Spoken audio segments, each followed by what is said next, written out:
My administration is committed to keeping drugs and gangs from pouring into our country.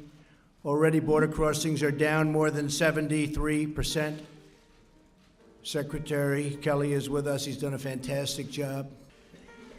And MS-13, likewise, a horrible, horrible, large group of gangs that have been led into our country over a fairly short period of time are being decimated by the Border Patrol, but they've literally taken over towns and cities of the United States. They will be gone very quickly. Both the United States and Colombia have strong law enforcement and security relationship. We've had it, and especially over the last fairly short period of time.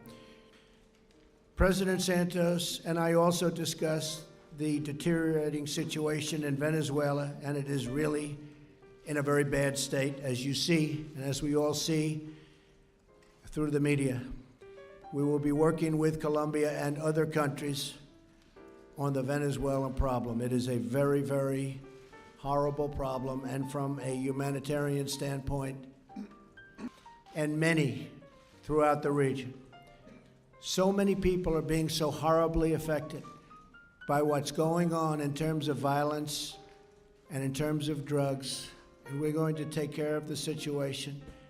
I'd like to thank you very much for being at the White House, being our guest, and I'd like to congratulate you on winning the Nobel Peace Prize. It's a very great achievement. Thank you very much.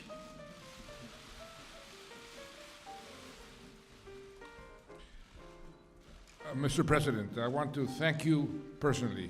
That I have no doubt that the United States and Colombia continue to be today more than ever. When Colombians were fighting to survive, for our democracy to survive, actually, faced with the threat of terrorism and drug trafficking, the United States stretched out a hand. And today, we continue next to you as partners in Peace Colombia to consolidate peace in the most affected areas. With the robust support of your government, we are removing thousands of anti-personnel mines that murdered and mutilated children, women, and soldiers. And we wish to do more with regards to innovation and technology. Thank you very much. Does anybody have any questions?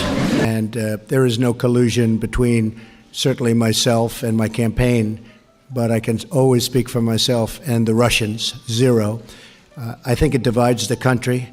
I think we have a very divided country because of that and many other things. Tremendous success. You look at our job numbers, you look at what's going on at the border, as we discussed before, you look at what will be happening, you're going to see some incredible numbers with respect to the success of General Mattis and others with the ISIS situation. The numbers are staggering, really, really well. We've made tremendous progress in the last 100 and some odd days, tremendous progress. And you see job numbers, you see all of the production that's starting.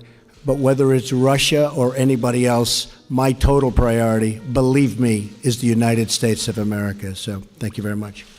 There's great violence, and we will do whatever is necessary, and we'll work together to do whatever is necessary to help with fixing that. And John, I think you also had a question for the president, if you'd like to.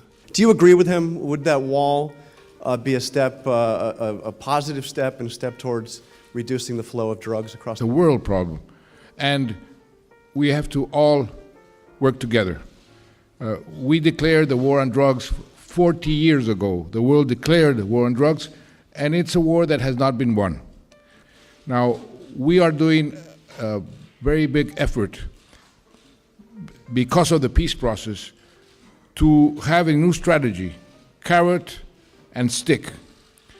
Stick, by forced eradication, we have already eradicated this year only 15,000 hectares, which is the whole volume that we eradicated last year. Before, the conflict did not allow us to build roads and to give these peasants an alternative. Now we have.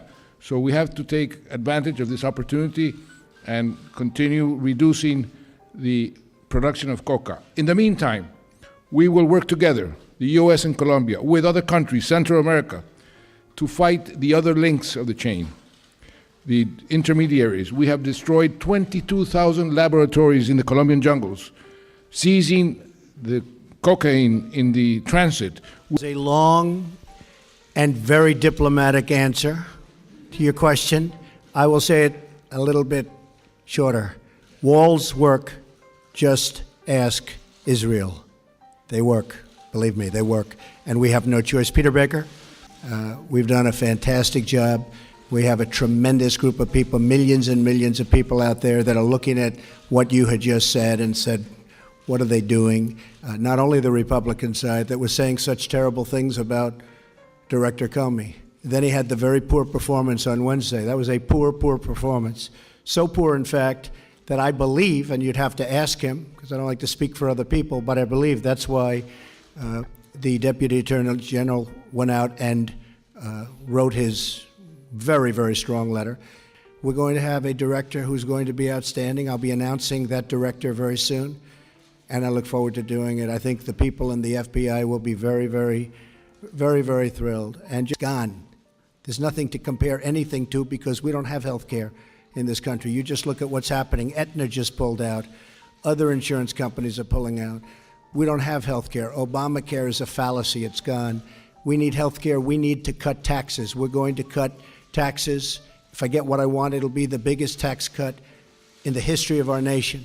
And that's what I want. It's going to bring back companies. It's What we did in Colombia, you quite rightly mentioned it, is persevere. Well, it's been a long process, and it's been a great thing to watch in the sense that the president did a fantastic job. That's not easy after so many years of war. So I'm very, very proud to get to know you, and I really congratulate you. There's nothing tougher than peace, and we want to make peace all over the world, and you are really a great example of somebody that started it. Thank you. Thank you.